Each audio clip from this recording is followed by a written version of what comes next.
Hi, my name is Melanie Stowers, and I am going to go over pesticides for my Ag to Business class 400 of Kansas State University. What are pesticides?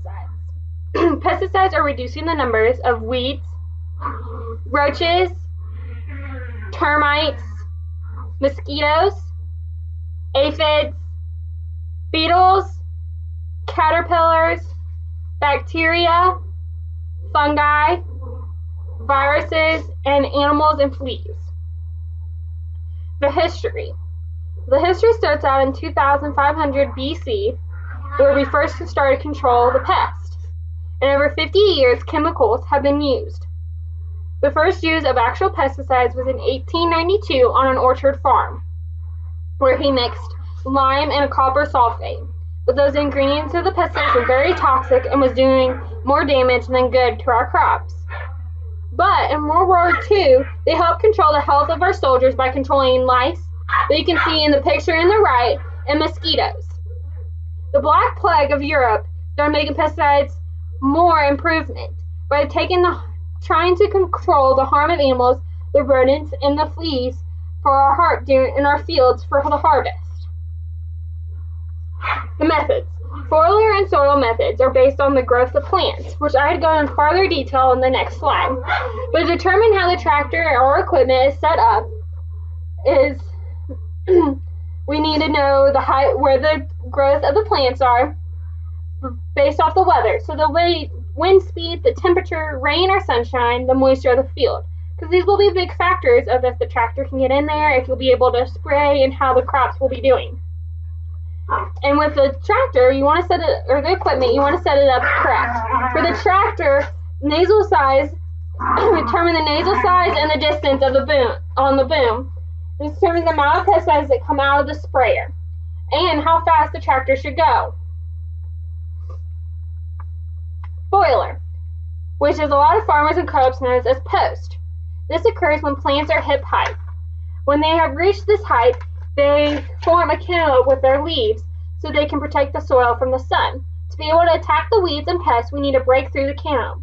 We will have the same changes for the sprayer. Pesticide drops need to be bigger, which the nozzles need to be a bigger opening, and the distance need to be further away from each other, which causes more pressure. The equipment will need to be moving slower. Soil. This has occurred before planting or before crops have started growing. This is also known as burned down or granule forms. We are truly watching the weather because we don't want the fields to be wet or high wind speeds while spraying. We will lower the boomer closer to the ground with smaller nozzles, little pressure coming out, and they'll be less and a lot more volume. Pesticides applied to the crops. As you see in this graph, this is made from 1968 to 2008. This shows the major crop characteristics of pesticides. You have the persistence here on the right, which is the green line, the rate, which shows the ingredients per acre, which is on the left, per unit, and the toxicity, which is also on the left of how much. As you can see, in 1965, the toxicity was so high, and as we've gotten to the 2000s, it's gone lower.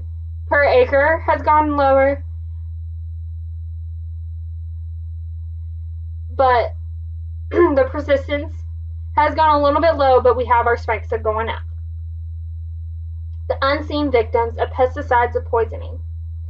Here comes the big factor that we fight today. People think this is a harm to our community and our world, but the truth is many don't fully understand the aspects of what's going on. There are four biggest concerns which we are worried about, which are resistance of pests, drifting off or weather concerns, affecting our food outcome, which is the chemicals left in our food are ruining our crops, and poison control. Here's how we can avoid them. The drifting and spray and weather. Weather is the biggest factor of why we are having difficulties.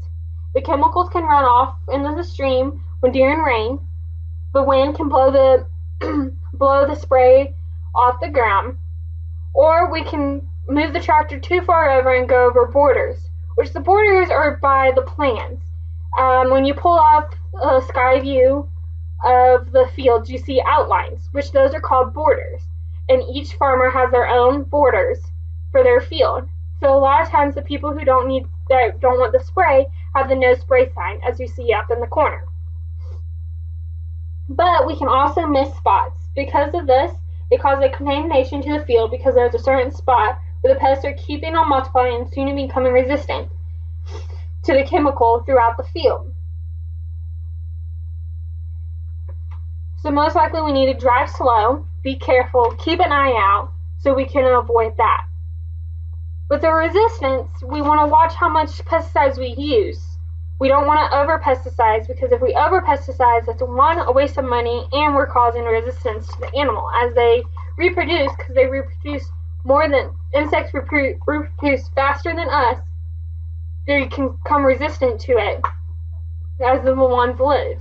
So it's a waste of money, and plus it's illegal.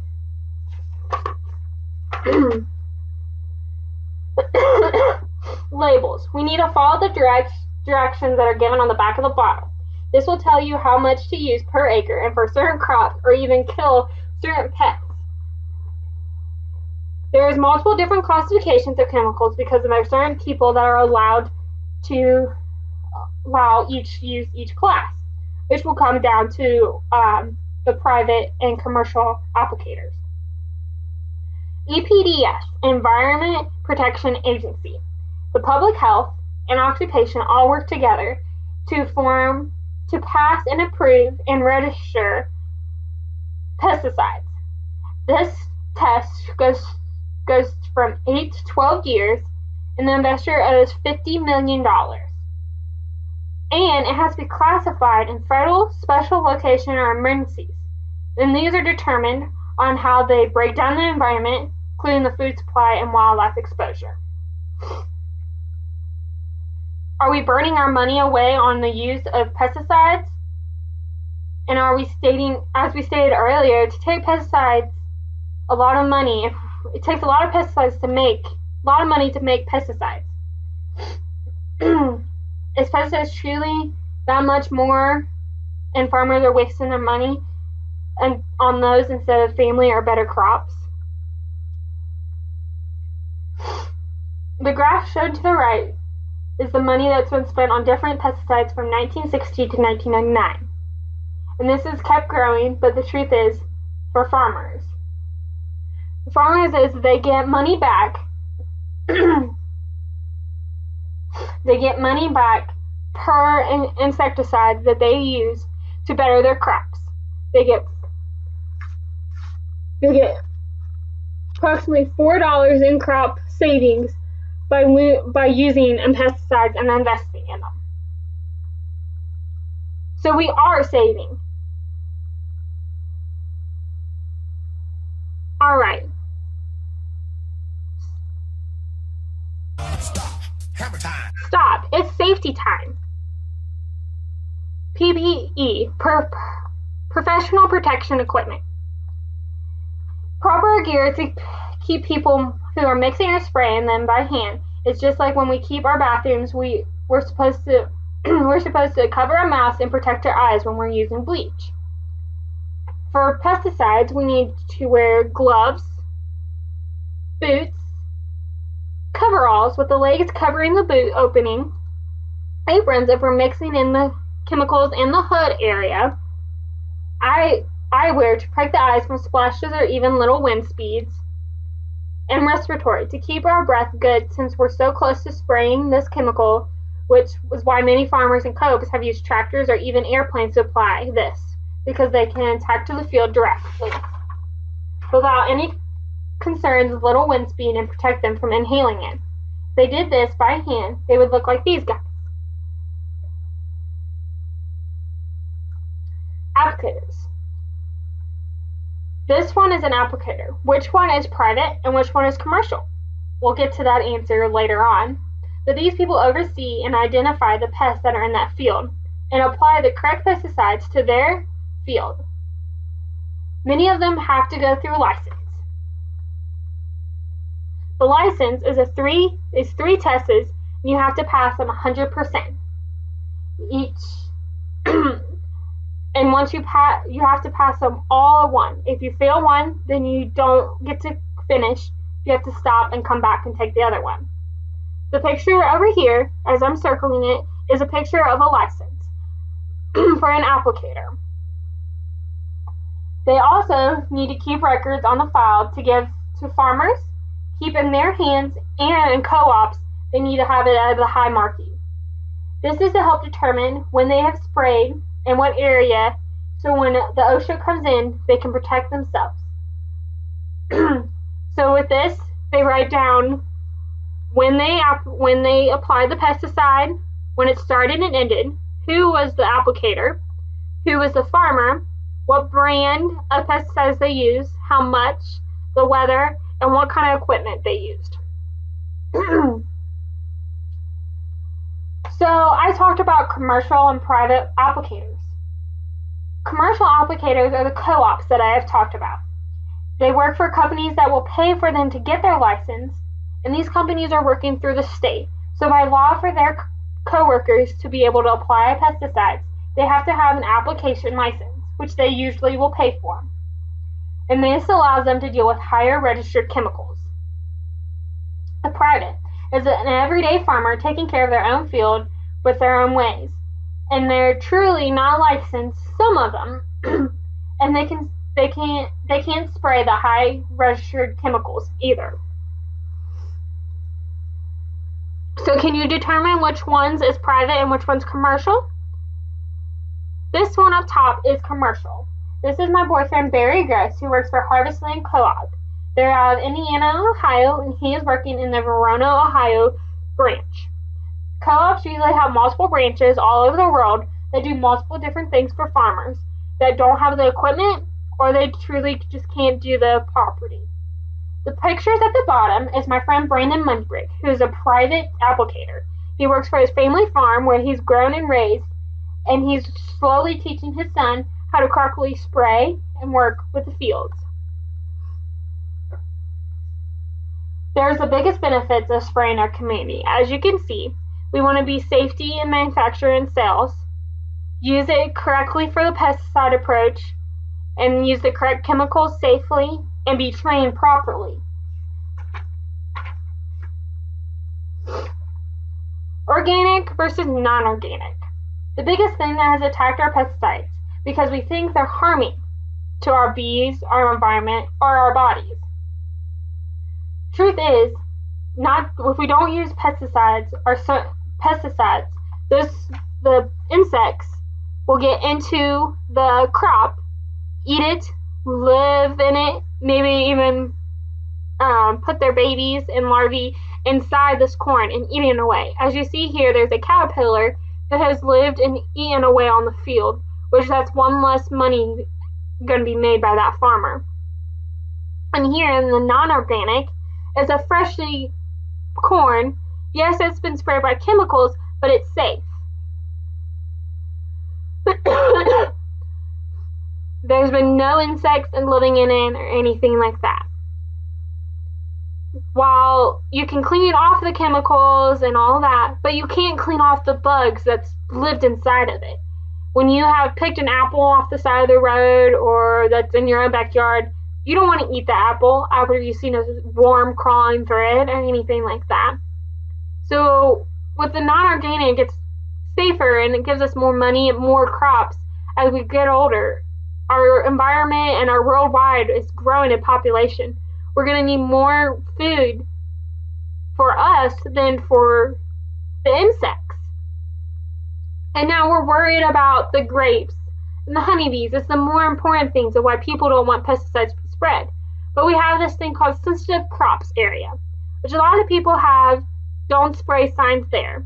Or you can go to this online, which a lot of the co-ops use. It's called Drift Watch. And this will take you straight to a map that shows where there's certain areas that are sensitive. Here, I'm going to show you, see all the red dots is where there is a sensitive area. In Ohio, the main concern is a vineyard, which has grapes, and then a honeybee hive, where we don't want to spray. We want to have them to keep the populations in going. Okay, it's movie time from the Peterson Farmer Bros. Hey everyone, my name is Greg Peterson. In this video, I'm going to be showing you how we use chemicals here on our family farm in Kansas. Behind me is a Rogator sprayer that we use to apply chemicals and fertilizer here on our fields. And the process for this kind of application is split up into several steps.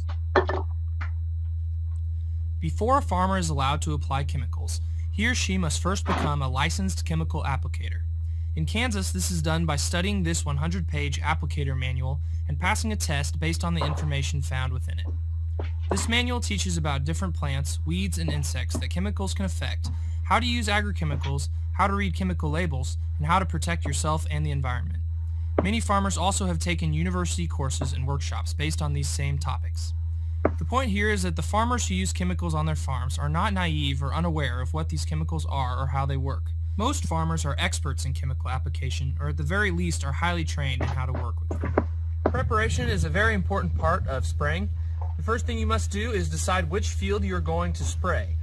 This is done by taking into account the field conditions and the climate and the priority of what you need to spray first. The best time to spray is when weeds are still small and it isn't supposed to rain anytime soon and it isn't very windy. Once you've decided when you can spray a field, you must decide what to spray. We often get advice from the experts at our local co-op or crop service center, where we buy most of our chemicals. Spraying is not as easy as it used to be, as weeds will become resistant if not sprayed at the right time with the right chemicals. Many times a combination of chemicals will be used instead of just one to provide different modes of action. The experts at these places are professionals at what they do and know exactly what each chemical does and what your best options are. Once you've made these decisions, you can calculate how much of each chemical goes into the particular sprayer mix. This is done by carefully reading labels like this on chemical containers.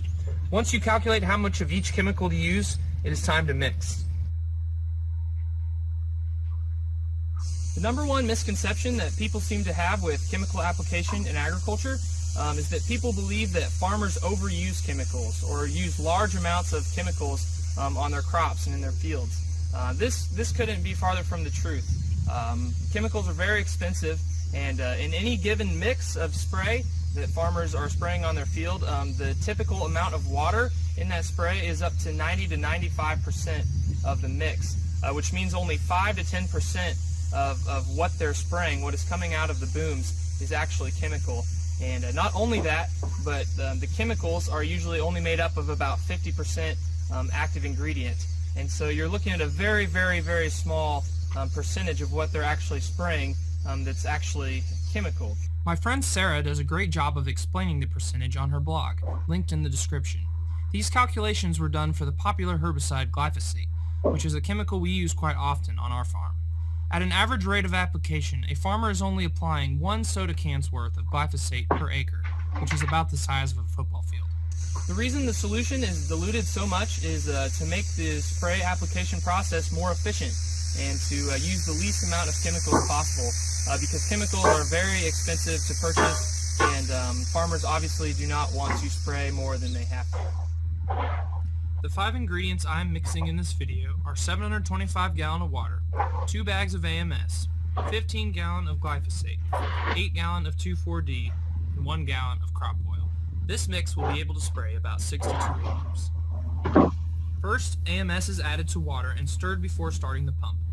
AMS increases spreading and absorption and overall effectiveness of the chemicals. The pump begins pumping the 725 gallon of water into the sprayer, and the ingredients are slowly mixed in.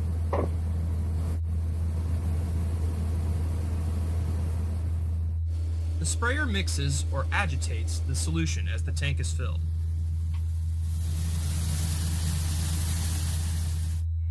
Once the mix is loaded, it is time to head to the field to spray.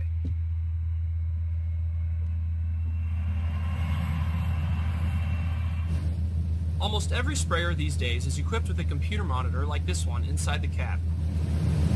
Alright, so the first thing you do once you've got your field set up on the screen here is you set a boundary around the outside of the field, and the sprayer will keep track of that and make sure you don't spray outside of your boundary, like on any ditches or driveways, stuff like that. The sprayer keeps track of exactly how much you are spraying per acre and will sound an alarm if the rate is above or below the target. Too much and you are wasting money in spray. Too little and the spraying might not be effective. The sprayer also utilizes amazing technology that automatically steers the sprayer, controls the height of the booms, and shuts off the spray wherever you've already sprayed. Here we are in the field spraying wheat stubble. You can see the weeds have grown up since we harvested the wheat.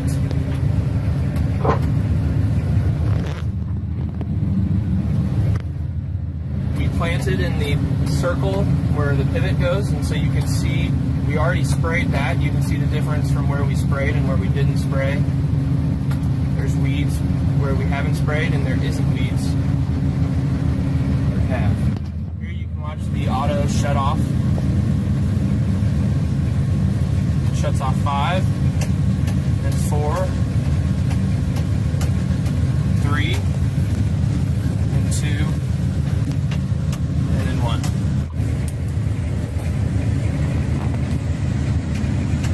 Five, 4, 3, 2, 1.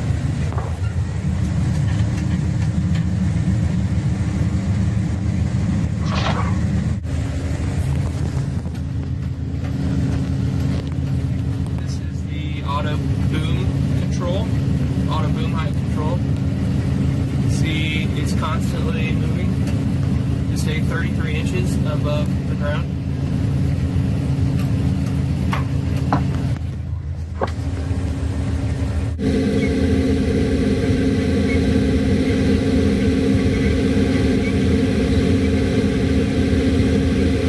There you can see the whole field that I just did, and the green is where the application rate was at 12 gallon an acre, and the red is where it was either just a little under or a little over that amount. And what you don't want is pink.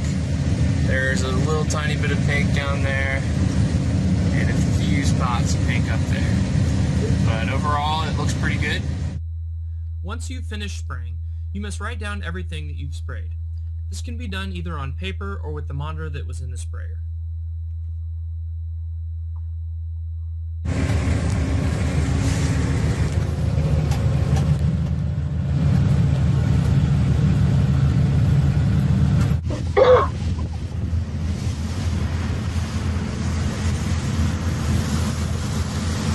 This is Roundup Ready alfalfa that we just planted.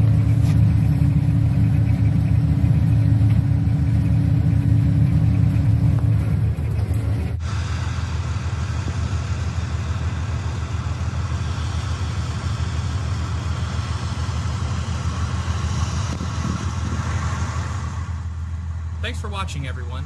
Be sure to check out the rest of our blogs about chemicals and agriculture. Okay, it's harvest time, guys.